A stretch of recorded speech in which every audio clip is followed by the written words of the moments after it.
So what I wanted to show you is I'm back in my high sec. Nope,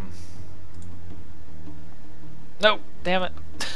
I wanted to see this ship from the captain's quarters because it's kind of a neat view and gives you a different perspective of how big these ships are. Okay.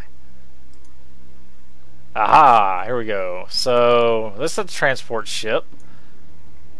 Let's compare it to a Hulk or an Exhumer, which is a Tech 2 mining barge, the best mining ships. They've been rebalanced a bit, so I've got to learn which ships are best for what now because they've kind of changed their bonuses and roles and stuff.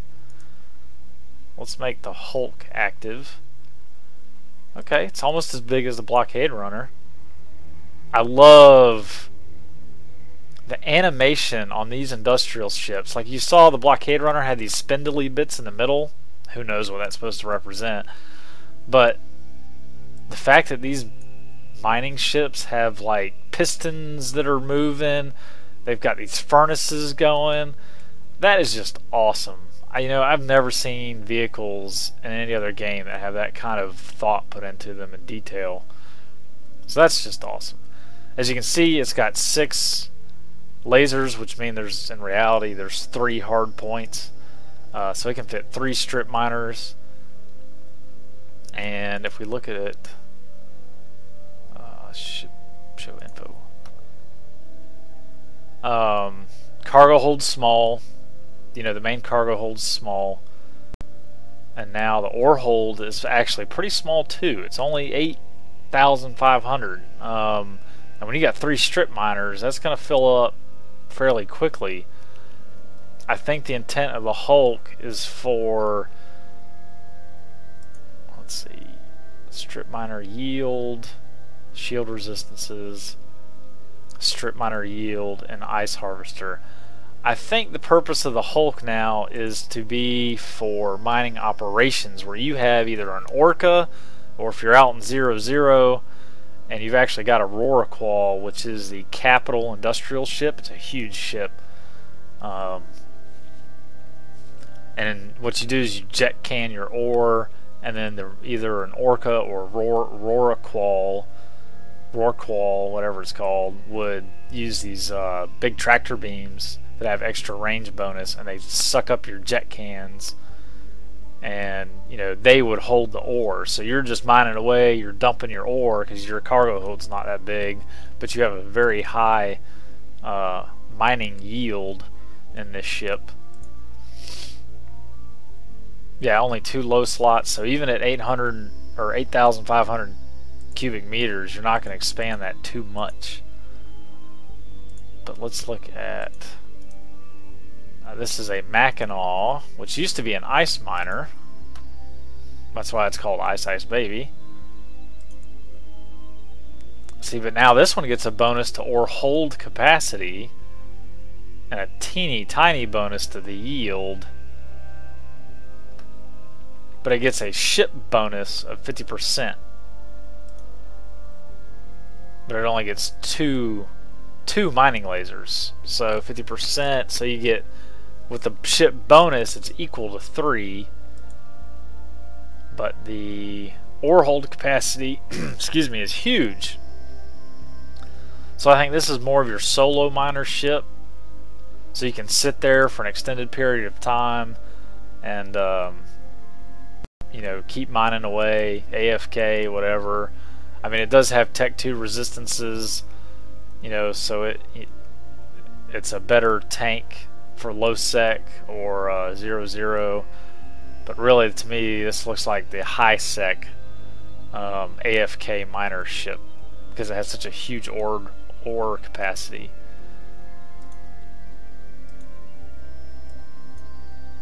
But whatever. Alright, so we looked at that. Let's see how much smaller it is. It's the same basic design, but I think it's shorter. Yeah. So same general aesthetics.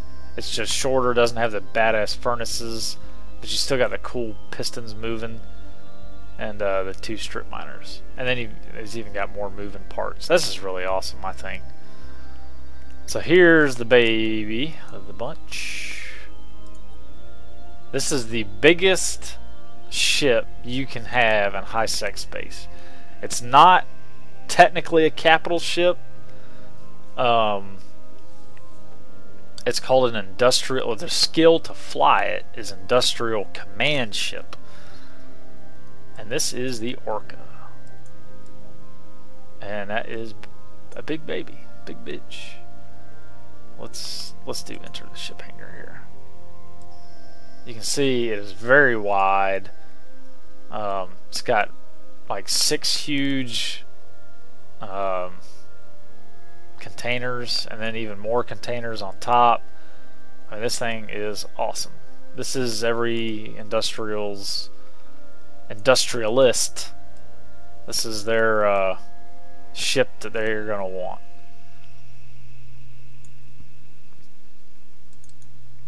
If we look at it, what bay am I looking at here? We've got a drone bay that can fit, you know, good amount of drones here. Looks like I lost some Valkyries. Wonder how I did that. Excuse me. And mining drones. So if you really want to AFK mine, like you're gonna leave Eve logged in and go to work, you could put like 1 mining drone on each asteroid and just go away. I'm just kidding. I don't think they auto target. I don't remember. I don't think you can, your drones will automatically retrieve from asteroids. I believe you still have to be there to target and assign, but we'll find out. So you get a good drone bay.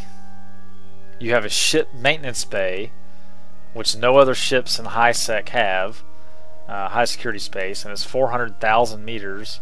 So basically you can take Exhumers, mining barges, or other ships, any ship, you know, and load them up, take them to the op.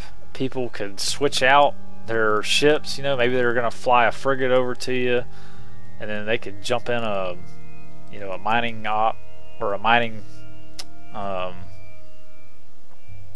barge, and then start mining. Or you could use this as a poor man's transport ship, you know, in high sec, and I don't believe these cost as much as freighters. And I think,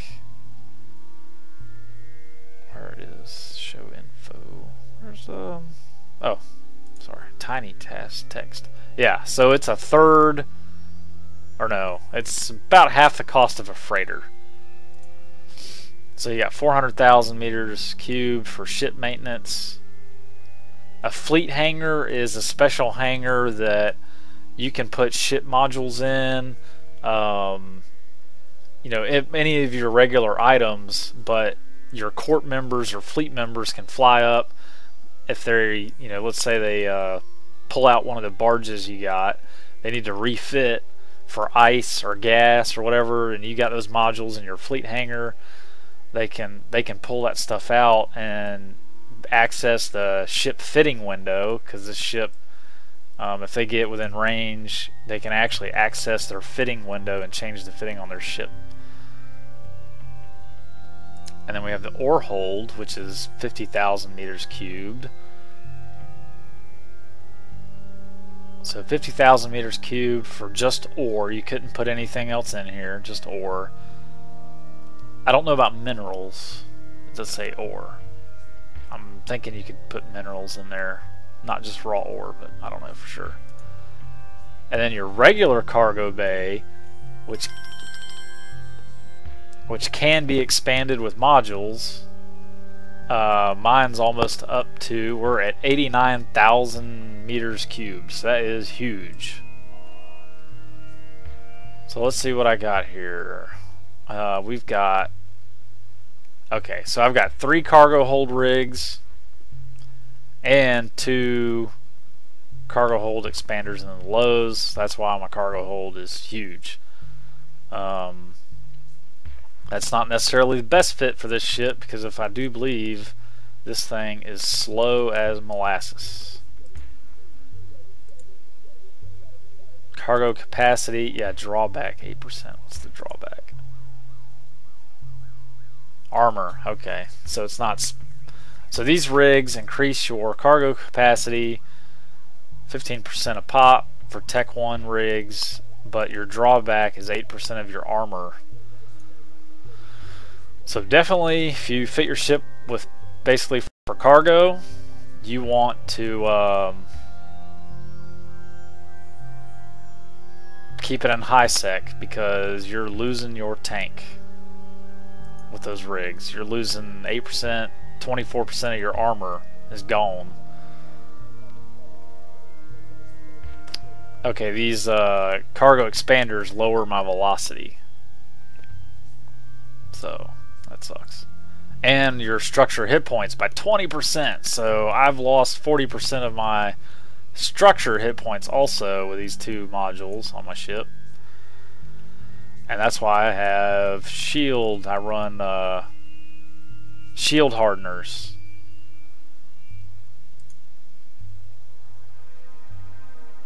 So if we, I thought there was a way to I thought there was a way to modify this right here, so it would show you the numbers like if everything was active, but I'm not seeing that. Huh. Well, if the shield hardeners were actually on, that hit points amount right here would shoot up, but clearly I don't know how to do that. Show info put off. Huh. Thought there was a way to do that. I've also got mining foreman, laser optimization, and mining laser field. So I've got command modules. That's the big thing with this Orca.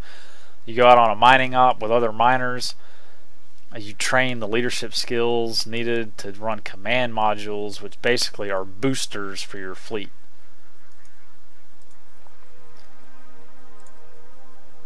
So the mining laser optimization decreases mining laser, gas harvester, and ice harvester durations. Basically, their miner lasers cycle faster, which increases their yield because you get more cycles.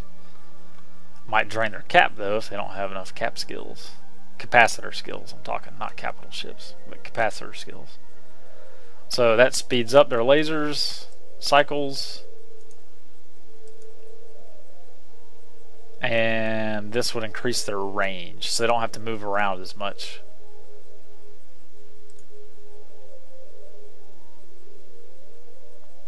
And it looks like my command bonus right now would give them a 38% increase in range. What's the other one? And this one is a 16, almost basically a 17% increase or decrease in their laser duration. And like I was saying, this ship gives a huge bonus to the tractor beam range. So basically I can suck in, they can be within 70 kilometers of this ship, jettison their ore, and then I can suck in the cargo cans from 70 kilometers out. And there's a survey scanner, which also gets a bonus. As you can see, I can scan any asteroids within 135 kilometers. And then when you're in fleet, you can designate targets. So then I can designate, hey, get this asteroid. It's got, a good yield, that kind of stuff. So that's the Orca. This is the Super Care Bear ship. And I'm going to try to see if I can load up all the stuff in this and jump it four or five jumps back to my home base. So just wanted to share that with you. Carrier's gone, sadly, replaced by a fairly substantial amount of ISK, and I'm going to try to start maybe building back up my corporation a little bit. Nothing too big, just maybe recruit some newbies and start helping them out, and maybe move on to bigger things, getting into production maybe, and making our own stuff, selling it, making ISK. That's what Eve's all about. Make money. Or killing stuff. I'm gonna go with try to make ISK. So, alright guys, see you next time.